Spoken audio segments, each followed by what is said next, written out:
so happy to be able to join you for this very, very important occasion of the discussion of the Declaration of Peasant Rights. I'm sorry I can't be with you personally, but I am joining you because my heart is with you, my mind is with you. I do not think there is any other work more important than what you are doing. There is no community more important to the future of the planet, the future of humanity, than the peasants, as you have defined them in all the diversity and variety, the women, the landless, the fisherfolk, the pastoralists, the artisans. This is the biggest economy of the world. But it's an economy that's not counted because of the way commodification and growth only measure that which is controlled by the globalized system of power.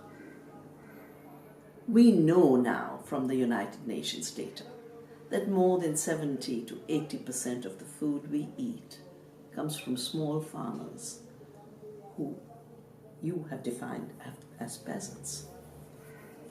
And they do this using such a small part of the resources, just 25% of the land.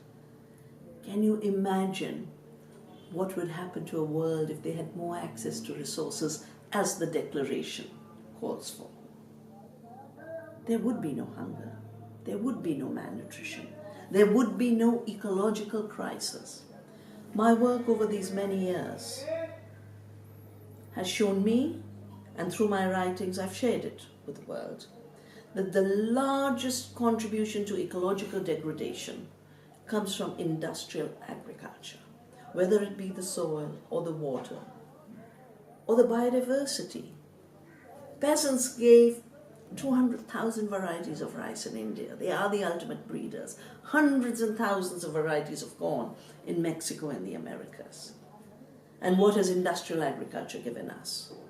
The disappearance of 93% of all vegetable diversity. And as the Plant Genetic Resources Conference of the FAO in Leipzig in 1995 noted, more than 75% of all crop diversity gone because of industrial farming. You have called for protection of the rights of the peasant to biodiversity, to seed. This is precisely the right that I have dedicated my life to defending. And I started Navdanya, the movement for seed saving, in 1987. This is the 30th anniversary of our work, because the same corporations that had brought us toxic chemicals that are harming the earth, harming peasants' health, harming the health of consumers, were now wanting to own the seed through patents and intellectual property rights. As a spokesman of Monsanto acknowledged, they were the patient, the diagnostician, the physician, all in one. I've been very privileged to be part of many expert groups of my country, India, to write laws, to articulate the rights of our farmers and peasants, their contribution to the conservation and evolution of biodiversity, whether it be the Plant Variety and Farmers' Rights Act, which was our interpretation of a sui generis option in the World Trade Organization's TRIPS agreement of Article 27.3b. Farmers' rights we have defined exactly in the way you have defined the right to seed, the right to save, to exchange, to improve, to breed, to evolve, to sell, to share. That right can never be taken away. That is the basis of our food security. It's the basis of our ecological security. Because when you have uniformity, you don't have ecological security. I have witnessed collapse after collapse of our cropping systems when they are chemical monocultures, whether it be a collapse through climate change or it be a collapse through disease and pest. Monocultures are an invitation to diseases and pest epidemics. And take the case of climate change. I wrote Soil Not Oil before the Copenhagen summit. We had assessed between 40 to 50% of all greenhouse gases are coming from the industrialized, globalized system of producing our food, which only brings us 30% of the food we eat, and in the corn and soya, only 10%. goes to fuel, the rest goes to biofuel and animal feed. We now know that peasant farming, small-scale agriculture, organic farming, ecological farming, agroecology has the solution to climate change. You get rid of the emissions, but more than that, you reabsorb the nitrogen, the carbon, back to the soil where it belongs to give soil fertility. At the Paris Climate COP, this was recognized as key. Farming for the earth, with the earth, as a climate solution.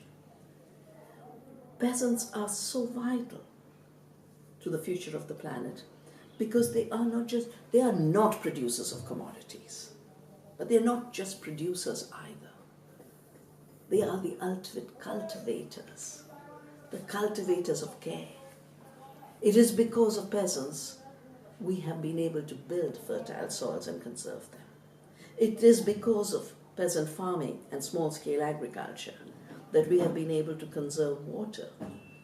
I often say that we shouldn't just be talking about more crop per drop. We should be talking about more drop per crop, because peasant agriculture based on biodiversity is able to replenish water systems. At the Navdanya farm in Doon Valley, our water table has gone up from 160 feet to 60 feet. On the other hand, wherever there's industrial farming, water tables are going down, rivers are drying, there's drought, there's the refugee crisis. This is the story of Nigeria and Lake Chad. This is the story of the collapse of Syria, beginning with 2009, before all the violence that is now the story of Syria became the narrative. So peasant farming, small-scale farming, is also a peace solution. Because when peasant communities dedicate their lives to taking care of the earth, that avoids conflicts. One of the biggest conflicts we witness today is conflicts around land grab. This limitless economy of the 1% is grabbing the resources of the planet, displacing farmers through land grab. You have so rightfully acknowledged the rights of farmers to their land and the rights of the landless to land reform. The right to seed, to land, to water, this is what Navdanya is dedicated to. Self-determination and sovereignty. We call it Bij Swaraj, seed sovereignty, Bhu Swaraj, land sovereignty, Jal Swaraj, water sovereignty. But there's also Anna Swaraj, food sovereignty. Peasants are the ultimate providers of real food. What is being traded globally is not food. It is not nourishing the earth. It is not nourishing our bodies. An ancient Indian text says, everything is food. Everything is something else's food. And it is the peasant who maintains this food web of life as the web of life, giving us healthy food. We believe that yield per acre is a missed measure. It only measures the commodities that leave the farm. But look at what has happened. Half the population of the hungry people of the world are farmers themselves. Why are they going hungry? Because they're producing commodities at high cost. They could be growing biodiversity, real food. And Navdanya studies show that when we measure output on nutrition per acre and health per acre, peasants are actually providers of health and nutrition. We could feed 2 times the world population by allowing peasants and farmers to grow diversity, conserve diversity, have rights to their seed. And this would, in addition, avoid the trillions of dollars of expenses on health, on the cancers and the diabetes and everything else that's coming out of the junk food, bad food culture. But peasants are also the foundation of the true economy, the real economy, the economy of the 99%. They grow real food. but they create real value. And in peasant economies, this wealth circulates, in contrast to the globalized corporate economy where it is sucked out as super profits in an extractive system. Our studies in India have shown that farmers and peasants who have seed sovereignty, who have land sovereignty, who practice agroecology and are able to shape the market through their community systems earn 10 times more than peasants participating in commodity production for the globalized market in the name of increasing their income. 10 times more incomes. That is the answer to rural poverty. The answer to hunger and poverty is in peasant hands. That's why those hands need to be strengthened. The rights need to be strengthened. But there is another side to the economic equation. The economics of externalities, the soil degradation, the disappearance of water, the disappearance of our pollinators who provide 1/3 of our food. In India alone, counting the social destruction of more than 300,000 farmer suicides because of the industrial system, patented GMO, seeds, royalty collections, we've lost 300,000 farmers. This is not acceptable. $1.2 trillion annually is the negative externality of the industrial agriculture, nearly as much as our GDP. And we, as people, the earth, through its ecosystems, are paying the price. It is time to change direction.